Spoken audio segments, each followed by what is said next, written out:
Ya, selamat sore teman-teman semuanya. Bersama RB Tani, kita mau melihat pohon kelengkeng setelah diproning. Ini diproning setelah 1 bulan, tapi belum dikasih rabuk. Seharusnya sudah dikasih rabuk sama dolomit, tapi kohinya belum ada. Nanti nunggu. Ini seharusnya sudah dikasih kohi sama dolomit, tapi belum dikasih. Tapi ini lihat pertumbuhannya setelah diproning. Ini disisakan 3 atau 2 saja. Setelah ini ada 4, tapi di sini diperlihatkan nanti harus dipotong, dipangkas, yang kecil-kecil dibuang. Yang kecil-kecil dibuang sehingga nanti akan menghasilkan batang yang lebih besar. Batangnya lebih besar. Ini sudah bagus teman-teman. Ini tinggal mensortir bagian-bagian yang tidak perlu untuk dirawat kayak gini. Ini tidak perlu dirawat, dibuang. Jadi kita sisakan yang besar saja. Kita sisakan dalam 1 tangkai itu 2 ataupun 3. Pilih batang yang paling besar dan tidak mengganggu, yang nantinya tidak harus sesuai yang diharapkan. Kalau ini nanti kecil. Ini di sini ada 3 sebenarnya, tapi saya potong pendek karena biar tidak mengganggu nantinya, biar tumbuhan tidak terlalu memanjang kayak gitu. Ini makanya harus disortir. Terus kayak gini teman-teman. Untuk kayak gini, ini batang ini ya, batang ini yang di sini dibuang kayak gini. Yang kayak ini dibuang, yang dipelihara yang besar, yang kayak gini dipelihara besar. Terus kayak gini, ini dipelihara biar nanti malainya besar, hasilnya juga besar. Tapi kalau yang ini, yang di tengah ini, yang kecil, ini dibuang. Paling disisakan 2 ataupun 3 tangkai. Pemangkasan atau pruning ini dilakukan biar tidak terlalu rimbun, dan daunnya harus disesuaikan. Harusnya sinar matahari masuk ke tanaman ini harus masuk, dalam arti mataharinya bisa menembus sampai tanah kayak gitu, yang lebih baik, lebih bagus. Dikasih daun tapi daunnya terlalu banyak juga tidak bagus. Istilahnya kalau seumpama banyak pekerja, banyak bayaran, ini diibaratkan mesinnya itu jangan terlalu banyak karyawan tapi yang tidak produktif kayak ini.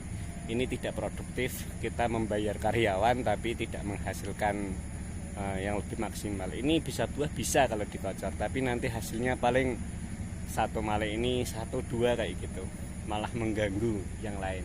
Mending kita optimalkan untuk batang yang besar 1 atau 2 atau 3, tapi lebih maksimal daripada banyak tapi tidak maksimal. Kalau lebih dari 5 kurang maksimal, kecuali batangnya itu sudah besar.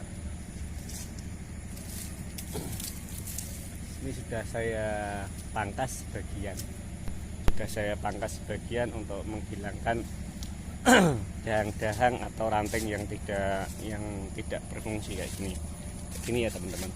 Ini juga kecil, ini maka dibuang.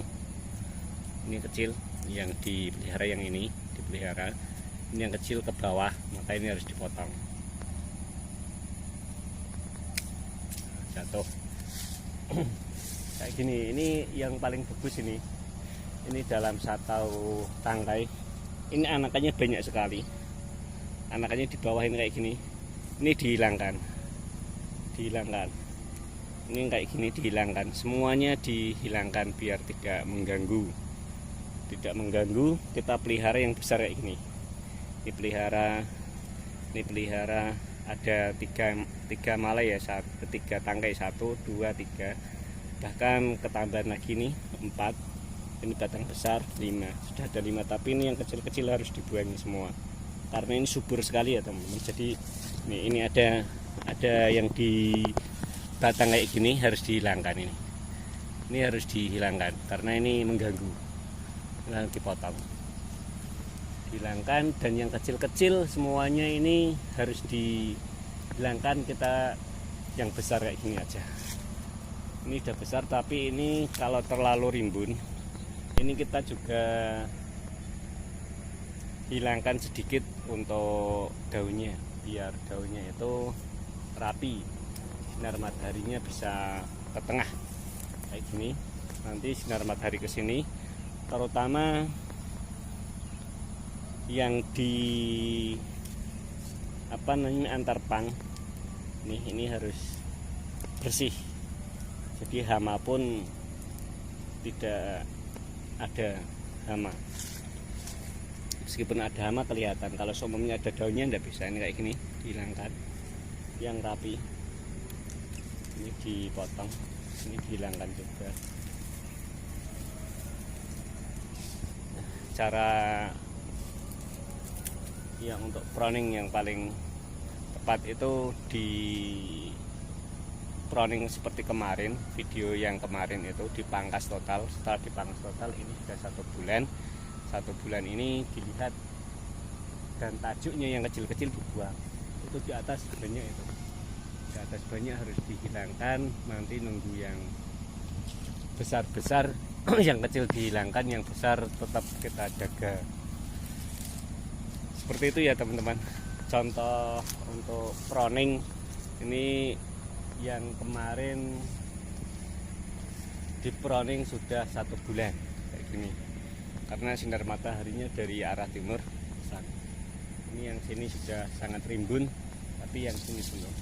Terus ada lagi yang satu ini teman-teman, yang satu ini sebelahnya ada yang sudah diblongsong, tapi blongsongnya kurang rapi karena ibu ya asal blongsong gitu aja, tapi enggak apa-apa, yang penting diblongsong kayak gitu. Ini saya lihatkan blongsongnya ini tidak rapi.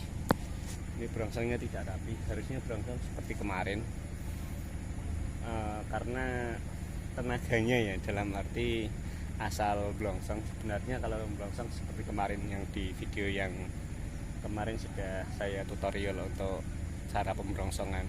Ini cara pembrongsongan yang kurang benar, dalam arti kurang rapi. Benarnya sudah benar semua, yang penting brongsong, tapi kerapiannya kurang. Terus sortirannya juga masih banyak gitu. Ini sudah ada yang dimakan kelelawar ini dimakan kelelawar, tapi sudah aman sebagian.